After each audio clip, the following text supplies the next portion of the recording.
Hi friends, good morning. അങ്ങനെ ഓരോരോ സത്യങ്ങൾ ചുരുൾ നീങ്ങി പുറത്തു വരികയാണ് ചെയ്യുന്നത്. ഇവിടെ ഇപ്പോൾ ഈ ഒരു ഋഷി കൊലപാതക കേസ് എന്ന് പറയുന്ന ആ ഒരു ഫേക്ക് കേസ് ഇപ്പോൾ ഒരുപാട് പേരിലേക്ക് എത്തിക്കഴിഞ്ഞു. ഇതിനിടയ്ക്ക് കെവിനെ കാണാനായിട്ട് ശാരിക പോകുന്നുണ്ട്. പക്ഷേ കെവിനെയാണ് താൻ പ്രണയിച്ച് അവൻ്റെ ഉള്ളിലുള്ള രഹസ്യങ്ങൾ എടുക്കാൻ ശ്രമിക്കുന്നതൊന്നും ശാരികയാണെങ്കിൽ ദേവികയോട് പോലും പറഞ്ഞിട്ടില്ല. അതെന്തുകൊണ്ട് നന്നായി എന്ന് ഞാൻ പറയും. കാരണം ദേവികയോട് പറഞ്ഞു കഴിഞ്ഞാൽ ദേവിക ആകെ പേടിക്കും, എന്നിട്ടാണെങ്കിൽ അതിൽ നിന്ന് പിന്തിരിപ്പിക്കുകയും ചെയ്യും. പക്ഷെ ശാരിക ബുദ്ധിപൂർവ്വം കാര്യങ്ങൾ കൈകാര്യം ചെയ്യുന്നതുകൊണ്ട് അവൻ്റെ മനസ്സിൽ നിന്ന് ഒരുപാട് കാര്യങ്ങൾ പിടിച്ചെടുത്തു. അതാണ് ഒരു സ്നേഹത്തിൻ്റെ കുഴപ്പം. അവനിപ്പോൾ ശാരികയുടെ ആ ഒരു സ്നേഹത്തിൽ വശംവദനായി എന്ന് വേണം പറയാൻ. ആ ഒരു കൊലപാതക രഹസ്യം അവരുടെ ഇടയിലേക്ക് വരികയാണ് ചെയ്യുന്നത്. ആ വരുന്ന സമയത്ത് കെവിൻ ഈ നന്ദൻ മാത്രമാണ് ഋഷിയെ കൊന്നത് എന്ന് സമർത്ഥിക്കുമ്പോൾ ശാരിക എടുത്തടിച്ചതുപോലെ പറയുന്നുണ്ട്, അങ്ങനെ ഒരാൾക്ക് മാത്രമായിട്ട് ഇങ്ങനൊരു കൃത്യം നടത്താൻ ചെയ്യുമെന്നൊന്നും എനിക്ക് തോന്നുന്നില്ല. അതുകൊണ്ടൊക്കെ പറയാണ്, ഇതിൽ കുറച്ച് പേരൂടെയുണ്ട്. ഒരു സംഘം ചേർന്നിട്ട് തന്നെയാണ് ആ ഒരു കൊലപാതകം നടത്തിയിരിക്കുന്നത്. അത് അവൻ്റെ കണ്ണുകളിലേക്ക് നോക്കി പറയുമ്പോൾ കണ്ണുകളിലുള്ള ആ ഒരു പകപ്പും പേടിയും എല്ലാം ശാരിക നോട്ട് ചെയ്യുന്നു.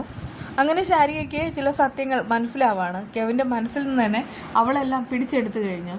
നന്ദേട്ടനെ വൻ കുരുക്കിലാക്കിയത് ഈ കെവിനും ഇസബെല്ലയും ചേർന്ന് തന്നെയാണ്. ആ ഒരു രഹസ്യം ശാരികയ്ക്ക് മനസ്സിലായതുകൊണ്ട് ഇനി ഒന്നും പേടിക്കേണ്ടതില്ല. എന്നാൽ ഇസബെല്ലയെ കാണാനായിട്ട് കെവിൻ പോകുന്നു. അവൻ്റെ മുഖത്തെ ആ ഒരു പരവേശവും ഭയവും എല്ലാം കണ്ടിട്ട് അവൾക്ക് അങ്ങോട്ട് ദഹിക്കുന്നില്ല. അവൾ ചോദിക്കുകയാണ്, നിനക്കെന്തോ വലിയൊരു മാറ്റമുണ്ട്, നീ ഏതോ വലിയൊരു രഹസ്യം എന്നിൽ നിന്ന് ഹൈഡാക്കി വെക്കുന്നു. അതൊക്കെ നിൻ്റെ തോന്നല ഇസബെല്ലേ. പ്രത്യേകിച്ച് അവിടെ ആ ജഡ്ജി വന്നതിന് ശേഷമാണ് ഇതൊക്കെ അറിഞ്ഞിട്ട് എനിക്ക് വല്ലാത്തൊരു പ്രയാസം. അല്ലാതെ മറ്റൊന്നും തന്നെ ഇല്ല. അതൊന്നുമല്ല, മറ്റെന്തോ ഉണ്ട്. സത്യം പറഞ്ഞാൽ ഞാൻ നിന്നെ വിശ്വസിച്ചു, നിന്നെ എൻ്റെ കൂടെ നിർത്തി, ഇതുവരെ നീ എൻ്റെ കൂടെ നിൽക്കുകയും ചെയ്തു.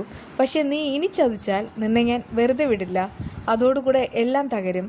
പിന്നെ എനിക്കാണെങ്കിൽ ആളും തരം ഒന്നുമില്ല എന്നുള്ള കാര്യവും നിനക്കറിയാമല്ലോ. എന്നെ ആരാണോ ചതിക്കുന്നത് അവരെ ഞാൻ തന്നെ തീർക്കും. പ്രത്യേകിച്ച് ഇപ്പോൾ തന്നെ നന്ദൻ്റെ കാര്യം കണ്ടില്ലേ, അതുപോലെ തന്നെയാണ് നിൻ്റെയും കാര്യം. അത് കേട്ട് കെവിൻ ആകെ അമ്പരം നിൽക്കുകയാണ്. എന്നിട്ട് പറയുന്നുണ്ട്, ഇതുവരെ നിൻ്റെ എല്ലാ കാര്യത്തിനും ചൂട്ടും പിടിച്ചു നിന്നത് ഞാനാണെന്ന് എനിക്ക് ഓർമ്മ വേണം. നീ എന്താ എന്നെ കൊല്ലുമോ? ഇസബെല്ലയ്ക്ക് അത് കേട്ട് ദേഷ്യം വരികയാണ്. അവൾ പറയുന്നുണ്ട്, ഞാൻ പറഞ്ഞല്ലോ, എനിക്ക് എൻ്റെ മാർഗം, എൻ്റെ ലക്ഷ്യം നേടിയെടുക്കണം. അതിനു വേണ്ടിയിട്ട് ഞാനാണെങ്കിൽ എന്തും ചെയ്യും, എന്തും. അതേസമയം മറ്റൊരു കാര്യം കാണിക്കുകയാണ്. അതായത് ദേവിക ആദ്യം പോകുന്നത് മുരളിയുടെ വീട്ടിലാണ്. അവിടെ പോയിട്ട് എല്ലാവരോടും നടന്ന കാര്യങ്ങൾ മുഴുവനും പറയുന്നു. ഇതുവരെ അവർക്കറിയാത്ത പല രഹസ്യങ്ങളും ദേവിക ചുരുളഴിക്കാണ്.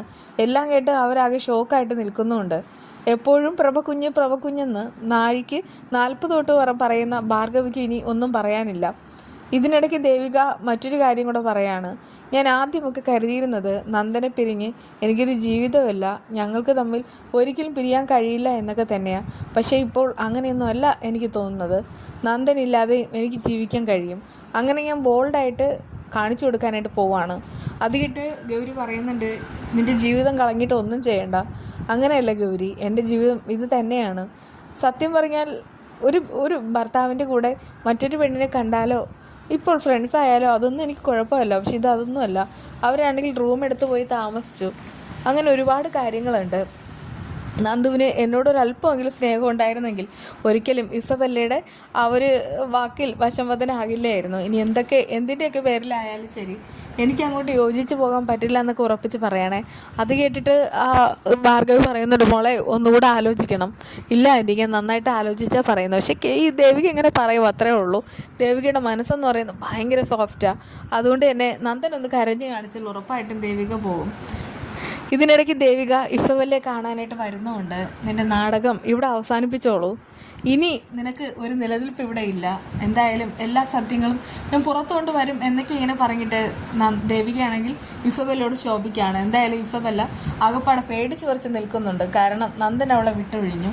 കെവിനും ഇപ്പോൾ 2 വെള്ളത്തിൽ കാല് ചവിട്ടുക. ഇപ്പോൾ ദേവികയും വന്ന് നല്ലൊരു ഡോസ് കൊടുത്തിട്ടുണ്ട്.